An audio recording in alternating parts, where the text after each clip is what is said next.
జయంతి ఆఫీస్కి తయారై dining table మీద లంచ్ బ్యాగ్లో పెట్టుకుంటుంటే ఇవాళ 4 గంటకల్లా రా ఇంటికి రా అంది కాస్త భయపడుతూనే పద్మావతి. జయంతి చటుక్కుని తల్లి వంక చూసి ఎందుకు మళ్ళీ ఏ తలమాసిన వాడు వస్తున్నట్ట పెళ్లి చూపులకి వ్యంగ్యంగా ఎత్తి పొడుస్తూ అంది. ఏ తలమాసిన వాడో మా తాహతుకి తగిన వాడిని చూసాం. తలమాసిన వాడట నీలాగే బ్యాంకులో ఉద్యోగం చేస్తున్నవాడే. నీ కంటికి ఆండం లేదా? పద్మావతి కాస్త కటువుగా అంది. ఎవరు? మొన్న ఫోటోలో చూపించారు వాడా? నాకు నచ్చలేదని చెప్పానుగా. మళ్ళీ చూపులెందుకు? వద్దన్నాక. చిరాగ్గా చూసింది. మీ నాన్నగారేం జవాబు రాయకుండా ఊరుకున్నా మా అబ్బాయి హైదరాబాద్ హెడ్ ఆఫీసులో పని మీద వస్తున్నాడు, పిల్లని చూస్తాడు అని వాళ్ళు రాస్తే ఏం చేయమంటావు? ఇంటికి రావద్దని ఎలా అంటాం? పద్మావతి కోపంగా అంది. ఇంటికి వస్తానని ఫోన్ చేసినప్పుడు చెప్పాల్సింది రెట్టించింది జయంతి. ఏమో తల్లి, నీ అంత అమర్యాదగా మొహం మీద చెప్పడం రాదు. వచ్చి చూశాక నీకు అలవాటేగా, నచ్చలేదని అప్పుడు చెప్పి. అయినా జయ ఫోటో చూసి నచ్చలేదంటే ఇలాగే. కొంతమంది ఫోటోలో సరిగా పడరు. పైకి బాగున్నా చూస్తే ఏం పోయింది? పురిటికొచ్చిన వాసంతి చెల్లెలకి నచ్చ చెప్పే ధోరణిలో అంది. అందం సరే, మొన్నటి వరకు క్లరికల్ పోస్టులో ఉండి కిందటేడాగా ఆఫీసర్ ర్యాంక్ వచ్చాడు. ఉత్తి బీకాం, నాకంటే తక్కువ చదివిన వాడిని నేనెందుకు చేసుకోవాలి? ఇలాంటి సంబంధాలు చూడొద్దని ఎన్నిసార్లు చెప్పాలి? గై మంది జయంతి. చూడమ్మ మహారాణి, మీ తాహతుకు సరిపోయిన సంబంధాలే చూడగలం. మనం ఆశపడితే మాత్రం మనం కంటే అంతస్తు వాళ్ళు మనల్ని ఎందుకు ఇష్టపడతారు? వాళ్ళ హోదాకి సరిపోయిన వాళ్ళని వాళ్ళు ఇష్టపడతారు. ఇంతకీ పోనీ ఏ రంభ ఊర్వశి లాంటి అందగత్తెను అయితే కాస్త దిగివచ్చి ఒప్పుకుంటారు. ఇది వరకు ఎన్ని సంబంధాలు చూడలేదు, తిరిగి పోలేదు. ఇన్నిసార్లు అయినా నీకు ఇంకా బుద్ధి రాలేదు, జ్ఞానం రాలే. ఇలా వచ్చిన సంబంధం అలా తిరగొట్టి ఇంకో ఏడాది 2 ఏళ్ళు పోతే ఈ మాత్రం సంబంధాలు కూడా దొరకవు, వయసు మించిపోతే. చాలా కోపంగా అంది పద్మావతి. ఏం సంబంధం చూసినా ఏదో వంకే. తిరస్కారంగా అంది. చూశారు, మెలకన వాడిని, బట్టతల వాడిని, బాణపొట్టల వాడిని, పొట్టివాడిని, నల్లవాళ్ళని, ఒక్కొక్కళ్ళకి ఒక్కో రూపు లేదు.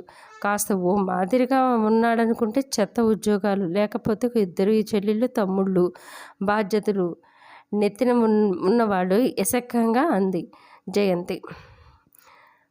అవునమ్మా, నీవు పెళ్ళాడతావని తల్లి తోబుట్టిన వాళ్ళని లేని వాళ్ళు చూస్తారు, ఉన్నా వదిలేసుకుంటారు నీకోసం. మాట్లాడితే సబబుగా ఉండాలి. ఇదిగో అమ్మా, ఎన్నిసార్లు చెప్పాను ఇలాంటి సంబంధాలు తేవద్దని. మంచి సంబంధాలు తేలేకపోతే నా కర్మానికి నన్ను వదిలేయండి, అంతేకాని నేను చచ్చినా నాకు ఇష్టం లేని సంబంధం చేసుకోను. జయంతి తెగేసినట్లుంది. జయ, ఏమిటి నీ మొండితనం? ఏ సంబంధం తెచ్చినా ఏదో ఒక వంక పెడితే ఎక్కడి నుంచి వస్తాయో? వాసంతి చెల్లికి నచ్చ చెప్పే ధోరణిలో అంది. ఈ నీతులకే ఇంకే ఇతరులకి చక్కగా చెప్పచ్చు. నేనేం అడిగాను? తాత బిర్లా అంబానీ ఫ్యామిలీని ఏమన్నా అడిగానా? జమీందారుని అడిగానా? కాస్త పొడుగ్గా స్మార్ట్గా ఉండాలన్నాను. చదువు ఉద్యోగం బాగుండాలని కోరుకోకూడదా ఏంటి? నేనే 7-8 వేలు తెచ్చుకుంటుంటే నాకంటే ఎక్కువ సంపాదించే వాడొద్దా? ఉకృష్టంగా అంది. ఈ కుర్రాడు ఆఫీసర్, నీకంటే 1000-1500 జీతం ఎక్కువే, బ్యాంకులో ఉద్యోగం. అందం అంటే అసలు మన తెలుగు మగవాళ్ళు అందంగా ఎంతమంది ఉంటారే? కాస్త నార్త్లో పంజాబీలో సింధీలు లాంటి వాళ్ళు రంగు ఉండి బాగుంటారు. మన తెలుగు వాళ్ళలో ఆడవాళ్లే రంగు ఉండరు, ఇంకా మగవాళ్ళకి రంగు ఎవరు చూస్తారు? అసలు ఇంతకీ ఆ అబ్బాయికి సంస్కారం ఉద్యోగం చూడాలి కానీ అందం ఎవరు చూడరు. ఏదో మరీ కోతిలా ఉంటే పోనీ అనుకోవచ్చు. కట్టుకునేవాడు అందం కాదే కావాల్సింది, మంచితనం, భార్య బిడ్డని సుఖపెట్టగలిగే వాడు కావాలని కోరుకో. ఇద్దరిది ఒక మాట బాట కావాలని ఆడది కోరుకోవాలి కానీ అంటే. పద్మావతి ప్రతిసారిలాగా ఈసారి కూతురికి నచ్చజెప్పబోసాగింది. జయంతి విసురుగా తల తిప్పి తల్లి వంగ తీక్షణంగా చూసి, నాకు నచ్చంది సర్దుకుని బతకాల్సినంత అవసరం నాకు లేదు. సర్లే పోనీ, చేసుకోవడం మానడం తర్వాత. అబ్బాయి వస్తానన్నాడు. తీరా వచ్చాక పిల్లని చూపించడం అంటే పరువు పోతుంది. నీ కోసం కాకపోయినా మీ నాన్న మర్యాద కాపాడడానికైనా వచ్చి కూర్చో కాసేపు, విరక్తిగా అంది. కూతురు వినదని తెలిసి. వాసంతి ఏదో అనే లోపల జయంతి విసురుగా బయటికి వెళ్ళిపోయింది. పద్మావతి నిట్టూర్చింది. ఆఖరికి దీని రాత ఎలా తగలడుతుందో, దీనికి అంత పొగరేంటో ఏం చూసుకును, దానికి ఇంత మిడిసిపాటు, ఉక్రోషంగా అంది పద్మావతి. సర్లే అమ్మా, దానికి ఇంకా కళ్యాణ గడియ వచ్చినట్టు లేదు. ఆ టైం వస్తే అన్నీ నచ్చుతాయి, అందరూ అందంగా కనపడతారు. మనం దానికి ఏం చెప్పినా లాభం లేదు. పెద్ద కూతురు తల్లిని శాంతపరుస్తూ అన్నయించింది. ఆ ఉద్యోగం చూసుకొని మిడిసిపోతుందే, తనేదో అప్సరస్ అనుకుంటుంది. ఇంకొకరికి వంక పెట్టే ముందు తన అందం ఏ పాడుతో చూసుకోవాలి.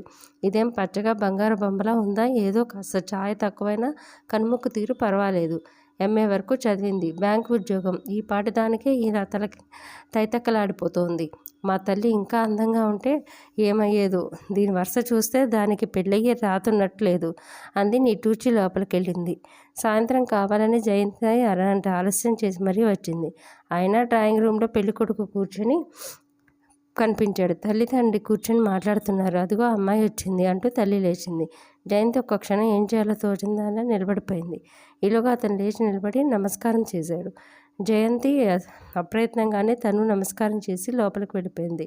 వెంటనే తండ్రి లేచి గదిలోకి వెళ్ళాడు. లోపల గదిలోకి వెళ్ళాక ఏదో కోపంగా అనబోతున్న జయంతిని వారిస్తూ ఆజ్ఞాపిస్తున్నట్లుగా ఇప్పుడేం మాట్లాడద్దు, వెంటనే 5 నిమిషాల్లో కాస్త తయారై బయటికి రావాలి అని మరో మాటకు అవకాశం ఇవ్వకుండా వెళ్ళిపోయాడు వెంకటేశ్వరరావు గారు. ఇంకా తప్పదన్నట్టు జుత్తు దూకొని కాస్త పౌడర్ అద్దుకొని ముఖం గంభీరంగా పెట్టుకుని వచ్చి సోఫాలో కూర్చుంది. మా అమ్మాయి జయంతి ఆంధ్ర బ్యాంకులోనే పని. తండ్రి అన్నాడు. ఏం బ్రాంచ్ అండి అన్నాడు. గోపాలపట్నం మాట కలపడానికి. హైదరాబాద్ అంటూ ముభావంగా ఆయన కళ్ళెత్తి చూసింది. అనుకున్నట్టే నలుపు పెదాలు కూడా నలిపే, నెత్తి మధ్య 4 వెంట్రుకలు రాలిపోతాం అన్నట్టు బెదిరిస్తున్నట్లు 3 అంతులు బట్టతల, 5 అడుగుల 5 అంగుళాలు పొడవు కళ్ళజోడు. అతని ఆకారం చూసి తల తిప్పేసుకుంది. ఇంకా పావుగంట ముళ్ళ మీద కూర్చున్నట్టు కూర్చొని అడిగిన వాటికి నిరాసక్తంగా జవాబిచ్చింది. వస్తానండి, మా వాళ్లతో మాట్లాడి ఉత్తరం రాయిస్తా అని లేచాడు గోపాలకృష్ణ. బతుకు జీవుడా అనుకుంది జయంతి. అతను గేటు దాటగానే తల్లి మీద ఎగిరిపడింది. ఇదిగో ఇంకోసారి ఇలాంటి వాళ్ళని పిలిచి కూర్చోమంటే చచ్చినా కూర్చోను. అతనికేం లోటు వచ్చింది? కాస్త రంగు తక్కువ అంతే. ఫ్యామిలీ, చదువు, ఉద్యోగం అన్నీ మంచివే. బాధ్యతల్లో పచ్చగా ఉన్నామా లోపలికి వస్తూ తండ్రి అన్నాడు. పచ్చగా లేకపోయినా ఇలా తారు డబ్బాలా లేం. అబ్బబ్బా! పెదాల్లో గోపాలకృష్ణ పైన బట్టతల అవతారానికి ఇంకా ఏం లోటు వచ్చిందని అడుగుతున్నారు హేళనగా అంది జయంతి. తండ్రి ఏదో అనుభవ లోపల ఎక్స్క్యూజ్ మీ అని వినబడి అంతా గుమ్మం వైపు చూసి తెల్లపోయారు. గోపాలకృష్ణ అక్కడే నిలబడి ఉన్నాడు. జయంతి మాటలు అతను విన్నాడన్నది అతని ముఖం చూడగానే తెలిసింది. అందరికీ జయంతి గిల్టీగా చూసి లోపలికి వెళ్ళిపోయింది. వెంకటేశ్వరరావు గారు మొహాన్ని నవ్వుకునుకొని రండి, ఏమిటి ఏదైనా మర్చిపోయారా అంటూ ఎదురెళ్ళాడు. జాతక చక్రం అడిగి తీసుకోమన్నారు మా నాన్నగారు. మర్చిపోయానని అడగటానికి వచ్చాను. ఇప్పుడు ఇంకా అవసరం లేదని తెలిసింది. అదో రకంగా నవ్వి వెందిరిగాడు. వెంకటేశ్వరరావు గారు ఏదో అనుభవంతలో అతను గేటు దాటాడు. వెంకటేశ్వరరావు గారు ఆవేశంగా లోపలికి వచ్చారు. దీనికి ఇంకా ఈ జన్మకి పెళ్లి కాదు, దీనికి ఇదే ఆఖరి సంబంధం నేను చూడటం. పెళ్లి చేసుకుంటుందో మానుకుంటుందో అదే ఎవరినైనా చూసుకుంటుందో దాని ఇష్టం. మరి ఇంకా నా దగ్గర దాని పెళ్లి ఊసెత్తద్దు, తెలిసిందా? భార్య మీద గట్టిగా ఎగిరిపడ్డాడు ఆయన. బాగానే ఉంది, దానికది మీరు ఇద్దరు నా మధ్యలో నన్ను చంపకండి. ఎవరైనా చేసుకుంటారో చేసుకోండి, నాకు ప్రాణం విసిగిపోయింది. దీనికి పెళ్ళయ్యే గీత మటుకు లేదు. అందుకే దానికి పెడబుద్ధులు కానివ్వండి, ఎవరి కర్మకి ఎవరి బాధ్యులు. పద్మావతి చాలా చిరాగ్గా అని లోపలికి వెళ్ళిపోయింది. ఇంట్లో కాసేపు శ్మశాన నిశ్శబ్దం.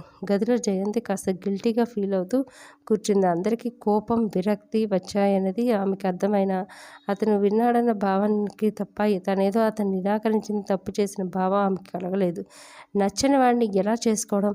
అమ్మా నాన్న కోసం సర్దుకుపోవాలా? చేసుకొని నచ్చిన వాడితో రోజు కొట్టుకు చావాలా? ఆమె తను సమర్థించుకుంటూ అనుకుంది.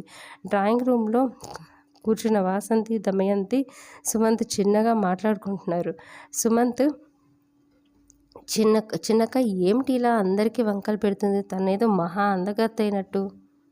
అందరిలోకి చిన్నవాడు, ఇంజనీరింగ్ 2వ ఏడు చదువుతున్నాడు. దమయంతి 3వ ఆడపిల్ల, బీఈడీ చేసి ఒక ప్రైవేట్ జూనియర్ కాలేజీలో కొత్తగా ఉద్యోగాన్ని చేరింది. 3 ఆడపిల్లలు పుట్టడంతో కొడుకు కోసం 4వసారి ప్రయత్నించి నెగ్గారు వెంకటేశ్వరరావు గారు. ఆయనకి పెద్ద కూతురు వాసంతితో ఏ గొడవ లేకపోయింది. బుద్ధిగా డిగ్రీ పూర్తి చేసి తల్లి తండ్రి చూసిన సంబంధం చేసుకుంది. టైపిస్ట్గా ఉద్యోగం చేస్తుంది. 4 పిల్లలతో బ్యాంకు ఉద్యోగం. వెంకటేశ్వరరావు గారు సామాన్య మధ్యతరగతి సంసారి. బ్యాంకులతో ఒక అపార్ట్మెంట్ కొనుక్కున్నారు. రిటైర్ అవ్వడానికి ఇంకా 4 ఏళ్ళు ఉంది. ఈలోగా 3 ఆడపిల్లలు పెళ్ళి అయిపోవాలని ఆయన తాపత్రయం. వాసంతి పెళ్ళై 4 ఏళ్ళు అయింది. ఆ పెళ్లి ఖర్చు నుంచి ఓ ఏడాది తేరుకున్నాక రెండో కూతురి సంబంధాలు వేట మొదలుపెట్టారు. ఈ 3 ఏళ్ళలో కనీసం 10-12 సంబంధాలైనా చూసుంటారు. జయంతికి ప్రతి దానికి ఏదో ఒక వంక పెట్టి తిరస్కరించింది. నలుపని, పొట్టను, ఉద్యోగం నచ్చలేదని, ఫ్యామిలీ నచ్చలేదు, కొన్ని సంబంధాలు కాస్త బాగున్నవి వాళ్ళే నచ్చలేదని తిరస్కరించారు. వాళ్ళ జయంతికి నచ్చి వాడు నచ్చలేదని రాసినప్పుడు మొహం మార్చుకుని ఏడ్చాడు అంటే ఎగిరేది.